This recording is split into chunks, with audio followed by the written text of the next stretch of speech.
Hey, what's up, everybody? So coming to you today with another What's Next.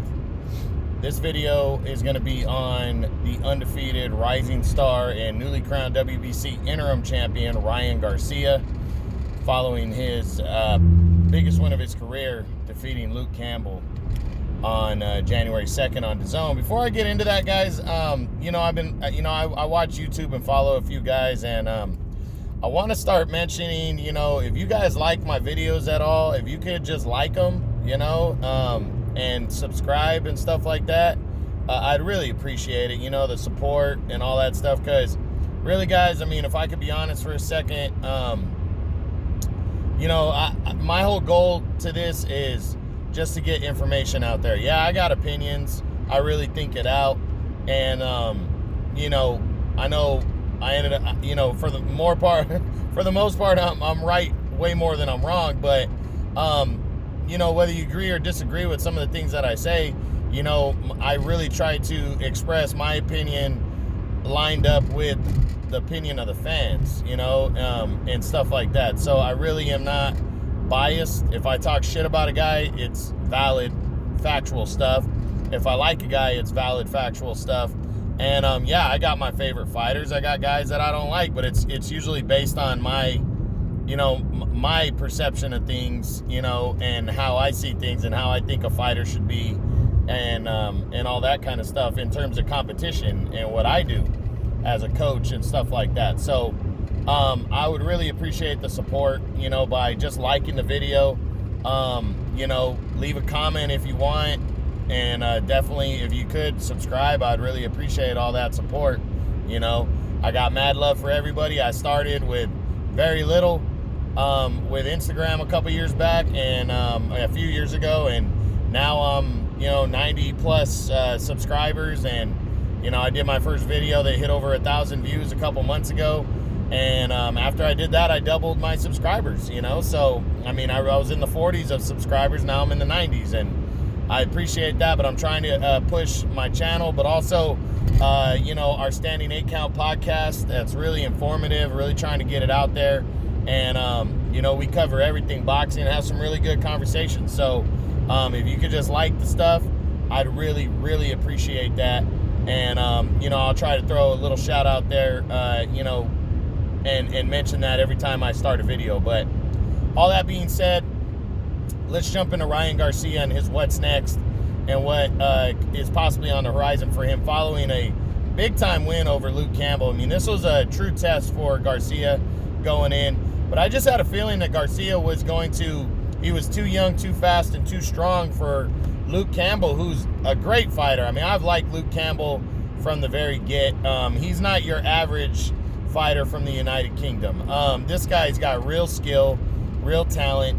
And he's only lost to the best. He's lost to Jorge Linares by a split decision. He avenged his first defeat to Ivan Mendy. That was a big-time upset. He avenged that, got a unanimous decision in a rematch, so you can call that one even. He lost to Linares by basically the knockdown Linares scored in the first round is why Luke Campbell lost that fight, because it was that close. And then he went 12 rounds with Vasily Lomachenko, and he was competing in those rounds. He lost a clear decision, but he was definitely competing in that fight. And that's tough to do against a guy of Lomachenko's talent. So, this is the first time that he tasted a knockout. And, you really got to give Ryan Garcia credit for that. The kid's young, but this was a big step up in competition for him, but it's what he needed to do. And it was his way of busting into the top 5, because really he hadn't beaten anybody to even, in my opinion, I'm very critical of guys that have not fought anybody. Excuse me. So I did my top 10 lightweights a few weeks ago, and I did not have Ryan Garcia heading into the year as a top 10 lightweight because he hadn't beaten anybody. And I'm big on that. I'd rather give it to guys that have proven themselves, even in defeat, as if they fought the best and lost. I'll give them more love than I will over undefeated prospects. I don't care how good they're projected to be. You got to beat somebody. It's about proving yourself, and that's how I do my top 10s. And Ryan Garcia just wasn't in it. But beating Luke Campbell, who is a top 5 lightweight, puts Ryan Garcia in that mix now. But it was a big win. It was a big win, to get up off the floor too. And those are competitive rounds, I had Ryan only winning by 1 point heading into that 7th round. And the deep waters is where Luke Campbell could really shine because Ryan Garcia hasn't been there a lot. And Ryan Garcia did, he did put a lot of energy out there in those first 6 rounds. He looked like he was getting a little tired. And if he doesn't end the fight on that body shot to the liver, it might be a war down the stretch to see if Luke Campbell could have finished him or possibly took a close decision in that fight. So he scored the knockout at the right time, and it was just a very, very strong performance. And it was also a good learning experience. Ryan Garcia has to learn how to play defense, that's for sure. He doesn't move his head a lot, and he got caught on that shot.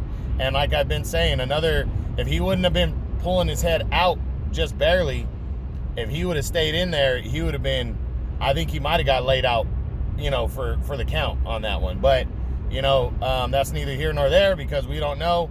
But he got up, and it was a great body shot. So now the big question is, what's next for Ryan Garcia, the undefeated WBC interim lightweight champion? Well, the obvious is a mandatory shot with Devin Haney, but I don't know. That's looking less likely now, which is a shame. I wanted to see the fight, but I understand if they don't fight each other that they're trying to build towards those bigger fights from these younger fighters. Because right now we got basically a Fab 5 in terms of names.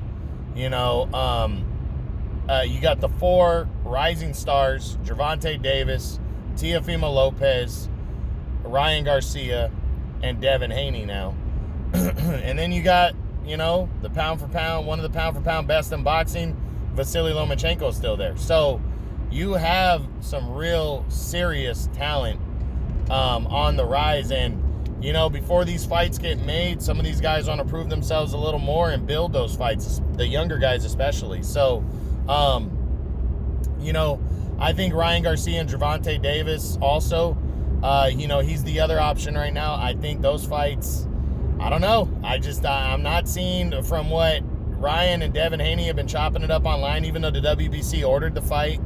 I'm not sure Ryan's going to take that fight. I think he wants somebody with a bigger name next. And even though Devin Haney has a piece of the world title, I think Ryan wants to build that fight.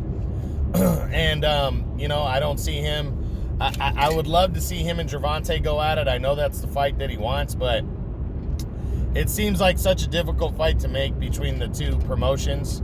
And then where does the fight take place? Does it happen on Fox and the PBC and Showtime, or does it happen on DAZN? It's kind of hard to say with the two rival promoters and the rival network. So I don't know. I'm leaning towards the less likely on that one, even though they're talking a good game and I would love to see it. I'm leaning towards the less likely on that one next too. So those out of the way, because those are the fights that are getting most talked about. Let's run through the top 10 and see what could be possible real quick at lightweight for King Ryan Garcia. So we start with Masayoshi Nakatani. This will be a fucking war in a firefight right here.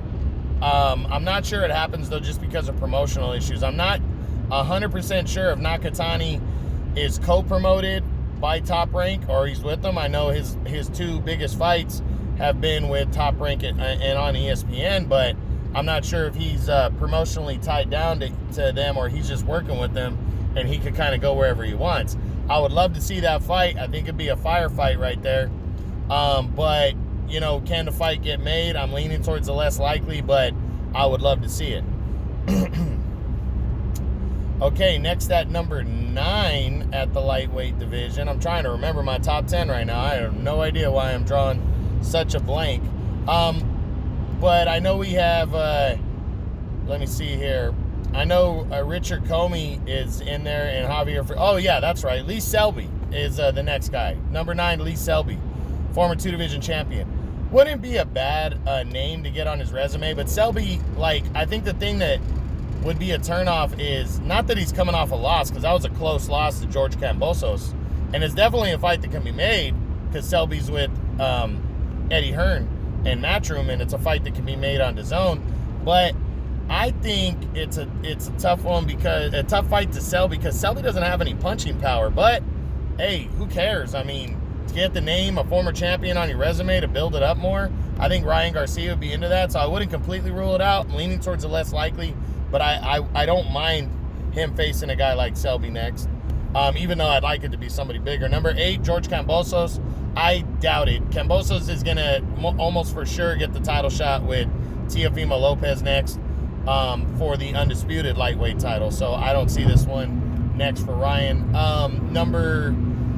I think he was number 8. Number 7 is Javier Fortuna. Well, if Ryan's passing on the Devin Haney fight, then Fortuna is getting the fight with Devin Haney for the title. So Ryan would likely not fight Fortuna because Fortuna is going to basically take his place in a mandatory fight with Haney. So, yeah, I'm not seeing Ryan Garcia and Javier Fortuna next. Richard Comey. I mean, if the fight could be made, I think Ryan would be down for it.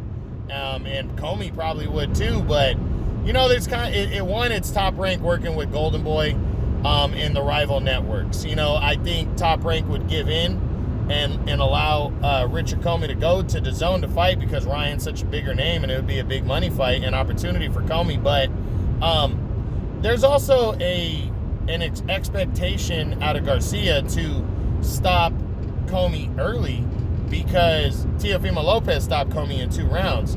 That's the kind of stuff you run into when you fight guys like Comey now. So it's not, I don't think Garcia would be completely opposed to it. I just don't see it happening for a couple reasons, the promotions, but also, you know, that reason right there, that he would have to basically do the same or better than Teofimo Lopez did, and Lopez stopped Comey in only 2 rounds. So we'll see. Next at number 5, and now we're getting into the Luke Campbell territory. Luke Campbell, you know, that would be a rematch. There's no call for it, so it's not going to happen. Number 4 is Jorge Linares, which is probably the most likely choice right here to happen next. This is a fight that was supposed to happen in July. They were building towards it. They actually fought on the same card in February of last year.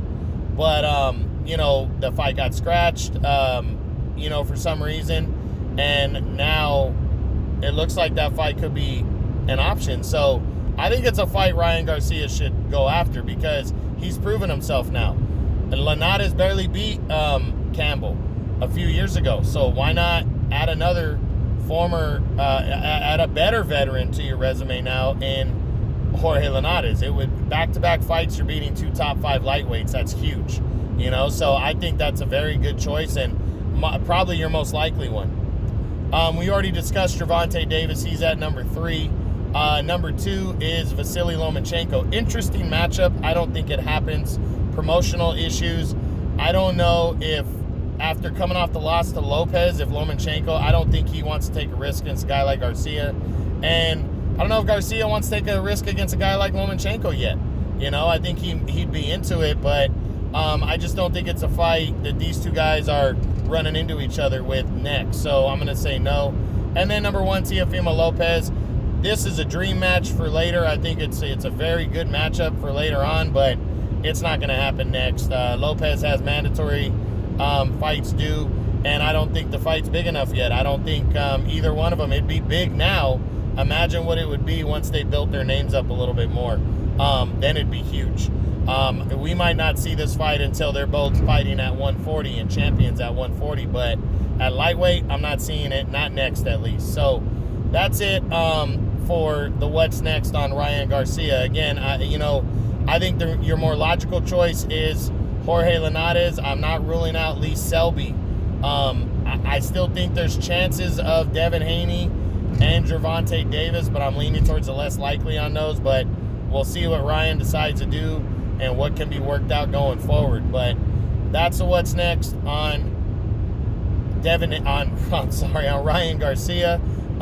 Please like the video and subscribe to the channel. True Boxing, you've been hit with the truth.